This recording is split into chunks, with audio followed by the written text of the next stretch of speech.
Yeah, welcome back. Many thanks for staying with us. Now, the Ghana Health Service says the high number of COVID-19 cases being recorded at the K.I.A International Airport is a reflection of the surge in cases in many parts of the world.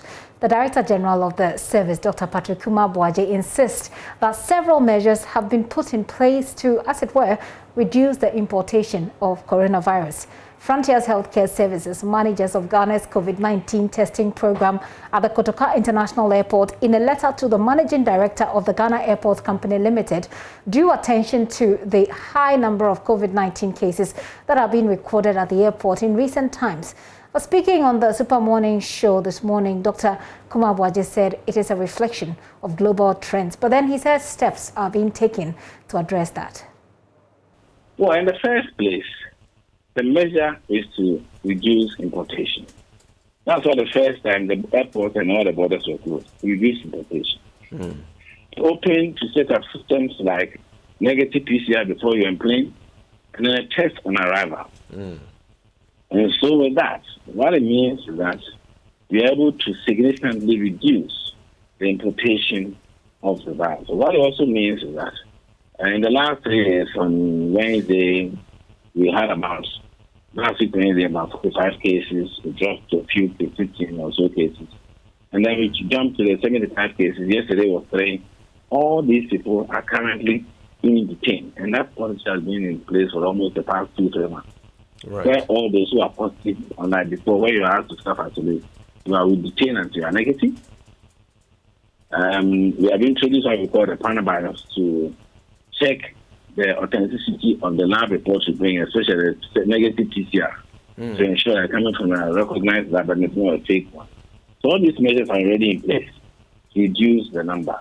And of course, this system was set up to respond to surges. And when you had in January, February, when you had the surges in Europe and others, the numbers went as far as 230 in January alone.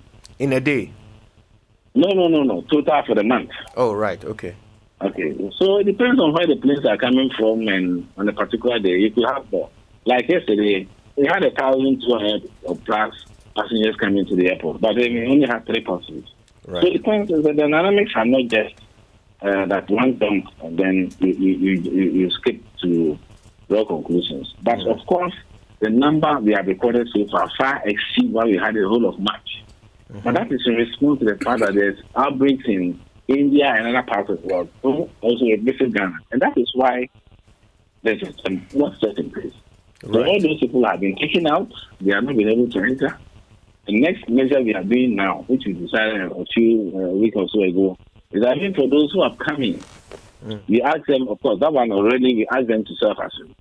But now we are going to follow them up with some tests to see a few days after whether they are still negative because of where they are coming from. And those are the kind of measures we are taking place. So we're charging them, those who are sick are put in hospital, those who are not sick are put in some of our isolation centers. And they are helped to see them until they are negative and then they are allowed to go home. So those measures are already existed to reduce importation. Okay, so you're saying that for some people, there will be another test 3 days after they arrive, even if they are negative at the airport? Yes. Okay. For example, which countries would that apply to? Well, I don't think that one is for radio. You communicate with them and we'll follow them up. Oh. You and have. Okay. And if somebody is positive by your side, you identify somebody who sat next to you and tests positive. You may be negative, but we need to follow you up. Right. Okay? We have people who have come from certain periods who their risks are high because the incubation period is 2-14 days. We have decided that for those who follow up, the Greater Accra used to follow them and call them routinely to see how they are. But now we are adding a test to see whether they are still okay or not, just to ensure that those who will turn out later positive are identified today. That's Dr. Patrick K.I.A speaking to my colleagues on the Super Morning Show earlier today.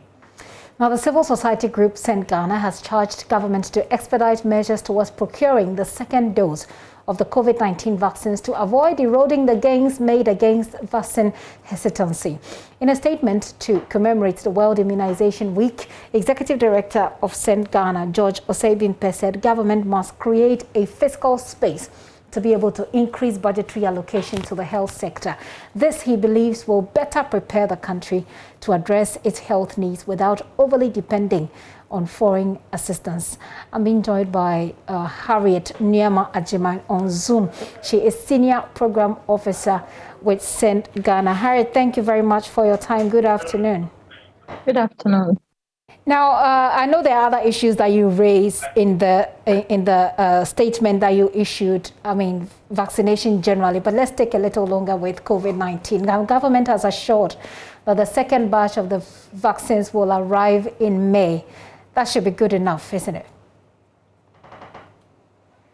I'm sure it will be good enough for our people. That is all we are expecting. For the numbers that are vaccinated so far, you would know that people have confidence in the vaccine in spite of the initial issues that people raised through social media and others. But it is important that the second batch arrives in time for everybody to have their turn in vaccinating. That is the only way that we can get closer as the theme for this year's celebration suggests. You seem to, looking at your statement, you seem to have concerns about what could happen should we miss this deadline. What do you foresee? People have various beliefs in the vaccine, in vaccines in general, and we know that people are still hesitating, and therefore having our president and other important personalities in our country taking it, with some other people, generally the general public have also gone for their jabs. And so we think that this should come. Everybody wants to be free. Everybody wants to mingle with their friends, their family. And we are hopeful that having the second batch will encourage those who have already taken it to go for it. And for those who are yet to do so, to also be encouraged to do it. We are afraid if we don't do this, the confidence that we have in the vaccine will begin to wane, and it will be difficult to get people to go back and take the vaccines if this should delay. You raised concerns about the availability, making available finances. That's one of the biggest challenges now, because right now, well, it is one of the biggest challenges. But then again, even now, if you have the money, getting the vaccine is still a big, it's a huge hurdle to overcome. What then would you suggest, if there are any such suggestions from your end, that government should do? We know what's happening in India, so that's casting a little bit of a shadow on our ability to get the next tranche. But what suggestions are there? Aside government exploring all other means to finance some vaccines, that should tell us that we should wake up and prepare ourselves for such outbreaks. They would come when they would come, and we need to prepare. As a nation, we have a national plan for health security. It has been costed. All we need is to put the money to it and begin to work with our pharmaceutical companies to begin to manufacture our own vaccines. We don't have to rely on foreign countries all the time. And if they should disappoint, this is exactly what will happen if we don't get the vaccines in.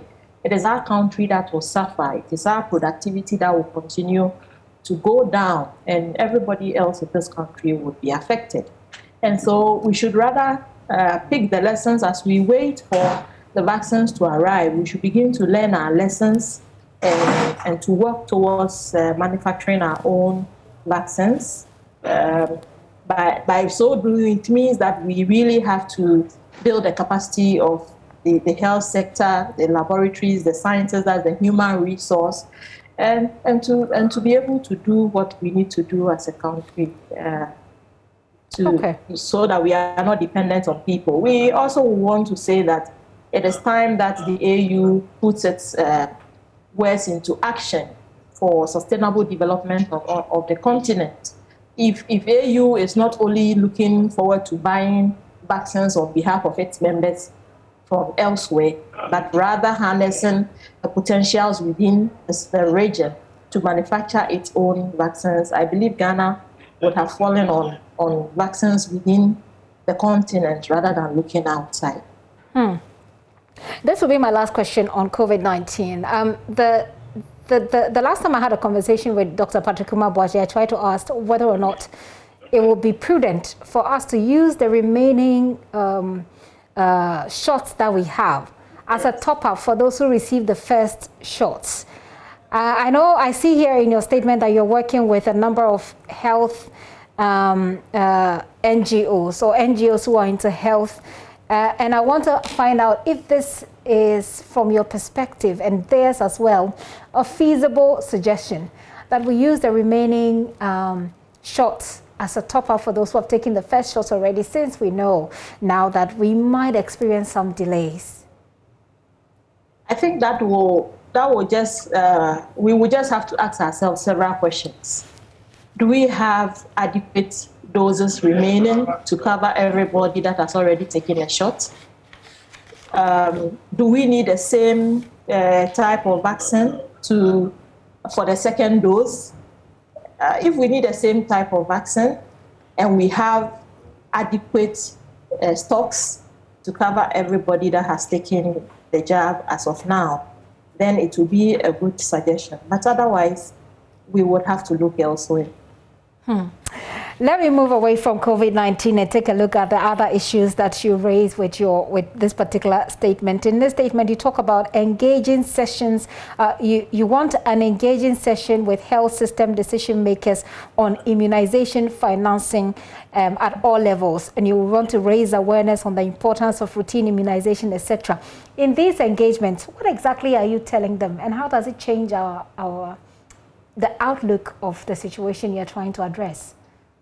Sure. So for the awareness that is targeted at the general public, the communities where we find ourselves, because we still want to continue to build a confidence in vaccines, not just for COVID, but for children. We have 13 vaccines for our children, and we want to encourage mothers or parents to have their children immunized. If you take the statistics of EPI, some urban centers are not performing as they should.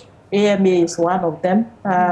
You find Kumasi, Sekendi, Taprade. It's rather unfortunate that the urban centers are rather areas that are not sending their children for vaccination. So if you should pick their children in AMA, at least you find 1,000 of them that are yet to be immunized with one of the 13 vaccines. So we want to create the awareness. And for the dialogue, we want to encourage our district level players, as the local government, to begin to think of epidemic preparedness in their own medium-term plans and action plans, and to set aside some resources for it.